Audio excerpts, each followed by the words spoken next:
Mammy in here for IrishBoxingCom. Cian Duggan, 2-0, 2 KOs so far as a professional. You're moving fast. How are we? All good, Matty. How are you, bro? Good, man. Listen, it's been a while. I know we are kind of supposed to get fight week interviews on the 2 fight weeks, and obviously just between the jigs and wheels, we were both busy, which is fine. But Yeah. you've been moving fast. Just talk me kind of over the past 2 fights. How's life been? Life's been great, Matty. Life's been great. I was supposed to fight me debut on the 16th of August. I think the interview I had with you was in July. Yeah, it was. Yeah, I, I told you it was going to be in August, but that ended up falling through. But we got into another show quick enough in Lowell, where Mickey Ward is from. okay. And then 2 weeks later, then I had the second fight. And now I'm back home for a few weeks. uh, Obviously being back home, I say that the hometown support has been class. It's unbelievable, man. I say you're getting pats in the back, left, right, and centre, and points off you and everything. Yeah, 100%. But you can't listen to it too much as well. You start Yeah. believing your own hype and stop working hard. Then you get me, so you have to start. So you have to keep working hard and just keep going. Have you seen any changes in your boxing since the 2 fights? Obviously, changing tactic and stuff and different opponents. Have you switched anything up on your own style? Well, I've went back to my club, Charlie Orchard, since I've been home, Okay. and all the lads down there said I'm definitely punching a lot harder and definitely have a little bit of a different style. Yeah. So yeah, it's been good. What have your amateur coaches been saying to you? Just that I'm sitting down in my shots more and I'm starting to land the powerful shots now instead of the way in amateur boxing. Anyway, it's all tippy tappy and scoring punches and stuff like that. Yeah. The more horrible, like I've now dropped down to 140 pounds, 63.5 kilo. Like I'm Yeah. walking around now at about 65, 65 and a half. So Um. it's perfect. I used to walk around at like 70 kilos. It's a little bit out of shape. Jeez. Um. You're in a stacked domestic scene at the moment. The super lightweights. Jesus, it's stacked. Tomas McCann, Barry McReynolds, Charles McDonough, David Ryan, yourself, Ray Moylett, Brandon McCarthy. Are you seeing any domestic clashes you'd like soon? Would you like a domestic clash soon? I'll take a lot of them, any one of them. But Um, I'm definitely gonna move down to 135 as well. is that for sure? Is it? It's not 100%, but we're gonna try to do it anyway Okay. with a proper Stopping the weight cut and lightweights stuff like then. this. Yeah, So if you're definitely. looking at the lightweights, it's Sean Tyndall, Stephen Dowdall, Gary Cully, and John O'Carroll.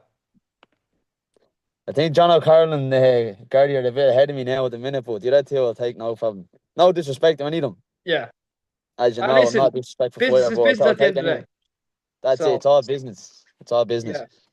yeah. Um, have you approached anyone on the domestic scene at all? Even just like casual chat, talking to them? Like, have any of the Irish boxers messaged you at all from any weight divisions, being like, "Oh, good to have you," good to have you added to the community, that kind of thing. Tommy Hoyt, definitely.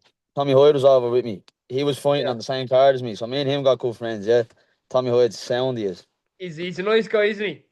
He's a gentleman. He's a gentle giant until he gets in the ring, I'll tell you that. Um, Talk to me about your last fight. Explosive, to say the least. Yeah, definitely. Uh, the guy was a journeyman. He's been stopped a few times, so I was thinking to myself, I'm gonna definitely start faster than I did last time because in my first fight, I was just getting used to the pro stuff, different gloves and stuff like that. It was a bit. It just kind of flew, boy, and I didn't really enjoy it as much as I should have. With the second fight, I said I'm gonna calm down, pick me shots, and then I ended up picking a good one. Did you see it coming? Did you? Definitely, yeah. I seen the openings there, and I was like, when I do get me timing down, it was only in the second round. I said in the first round when I get me timing down, I'll definitely catch him a big one. I'll definitely Oh, set him up for stuff. like did you see any gaps that he was giving you, or not giving you, but any see any gaps that you kind of identified and targeted, or your coach said, "Oh, listen, I can see he's doing this. Target this to obviously hit the target." Then Yeah, my coach was telling me just to pressure him with pressure, if that makes sense. Like his mind, like how do I explain it? So like pressure him, and then when he goes, that's when I counter punch, and that's when I land my hard shots. That makes sense. yeah, yeah. So like kind Pressure of him just mentally into throwing something, and then when he throws, make him pay for it. how did you do that in the ring? Just taking little small steps forward, and the jab to the body worked a lot. that's what set the backhand up at the end where I ended up knocking him out. If you see right before that, I landed a jab to the body. And even after I knocked him down a few times, I was still going back to it because I knew that whenever I threw the jab to the body, he'd lift his hands down. Instead of blocking with his elbows, he'd bring his hands down and he'd leave his face wide open then, you get me? Nice little shot then. That It wasn't bad, was it? was nice. No, no, it was a tacky little shot. What was it? It was a tacky little shot. It was a tactical little shot. Yeah, it was nice. What was the support been like over there for like selling tickets and stuff? Are you a good ticket seller? Do you get many people coming to you for tickets? Oh, we get a lot of people coming. I get a lot of people coming. Even family have flew over as well to support. It's great. But the bar that my manager owns, Whitey's in South Boston in Saudi. I mean, sell a lot of tickets through there and support has been unbelievable. I'm still friends with a lot of them back over there. All of them that back there that I made friends with. I'm still in constant contact with them every single day, so it's good. I say like as the kind of sunk in you, Cian, that you're a professional boxer and you're kind of making a part of your dream come true. Where obviously every boxer wants to turn. Well, most boxers want to turn professional. There's obviously Yeah, a few that would like to stay in the amateur system, which is completely okay and understandable. But like, do you kind of as a kind of set in, Cian, that you're finding a professional boxer and you're 2-0 now as well? definitely. I always felt like I boxed like a pro anyway. Yeah, Like I never really felt like I don't think amateur boxing suited me at all. yeah. It Like I never remember did. I watching. was Like I sorry. remember watching you box. And I was like, this guy I can see something in this lad. I remember it was the first time I seen you box. I think that's the first time we ever met each other and all as well. And I remember seeing you box like this kid has something, but I can't put my finger on it yet. But when you were landing certain shots, it's like, oh, that's a nice punch. That's a nice punch. So it's been there since the start, I guess. Which fight was that? Do you remember? The red car one, Oh yeah, but it was yeah. That was basically a sparring session for me and him. yeah. But We like weren't still, even. it was good to see. Yeah, it was good. It was a good exhibition of boxing. Yes. Um, any fight news soon, Cian, that we can expect from you? Yes, I have two fights lined up in November. Two. Yeah, Okay, two more fights. Yeah, nice. within a Can you week of speak each more other. about So that? within a week of each other, I'm fighting in Portland, Maine. I don't know if you know Brian Long and Cuba. You know Cuba from Cork. Yeah, yeah. One of a good friend of mine. He fought there as an amateur, and then Brian Long fought there as a professional. That was So, a few months ago. So I'm fighting in the same place they were fighting, and I'm bringing Carl Sheridan and James Wazell over with me.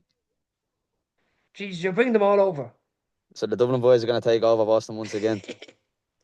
Because I see the thing about Kyle, Cheryl there, the last year, was like, what?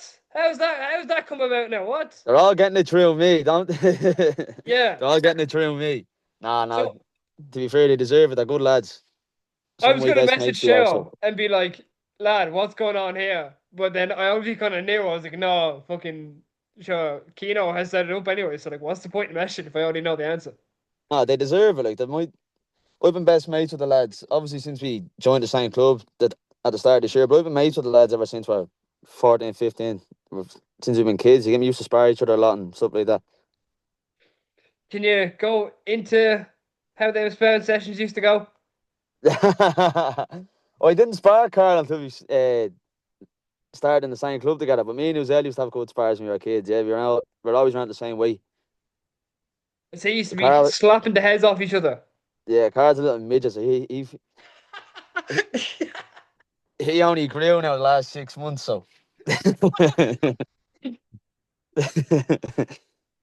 nah, he's a good mate of mine. I take that as a wind up. Oh no! I listen. I think Kyle's one of the good guys in boxing. He's a Aye, great lad. definitely, definitely. Um, like I remember his walkout song as well. What's his walkout? What's the one that he used The for? 1 hour white chicks, 1,000 miles. Yeah. Oh lad, So that funny, man. was. That's just the type of person he is. He doesn't take anything seriously. Like so And he was funny. dancing. He was dancing as well on his way to the ring. I'm like, what is this guy doing? And I remember being on He'd be a comms. great I'm like, professional. He'd be a huh? great professional. A little Yeah, I think he showman. would. He'd be a Yeah, great yeah. professional. And his style of boxing also suits professional as well. Like, do you think that he'd be able? Do you know if he's talked to anyone about going pro? I'll let Shadow answer that whenever you get him on this interview. Come So on, let Cian. Shadow talk about his own business. I'm not here to Oh talk yeah, no, about I get Shadow or you. themselves I business. understand. I understand. No, the two fights at the end of the year, so like you hopefully be full now by the end of 2025, going into 2026. That kind of puts you on a good pedestal for the start of 2026, and you have a full 12-month run at another year, and you can obviously, if you want to pack another 4, maybe even 5, 6 fights in, Yeah, towards 2026. So there's a lot to build on, Cian. exactly. I'll have an Irish title within the next 18 months, I'd say. But would you go the county title route maybe first and then an Irish title? I don't know about see, because America's a bit different, isn't it? That whole route, so you never know what you get over there. But like you come back home here and you could fight here. Yeah, that depends. Like if something comes available, 100%. Yeah. Like, do you want to base yourself out there? Base yourself in America, Yeah. 100%. But I definitely want to have a few fights back home as well. Trina, sometime. I'll sell it out. Don't worry. You're bringing the Cian, whole on thing that note, yourself really out. appreciate it. Thank you so much. Matty, thanks very much. You're the man.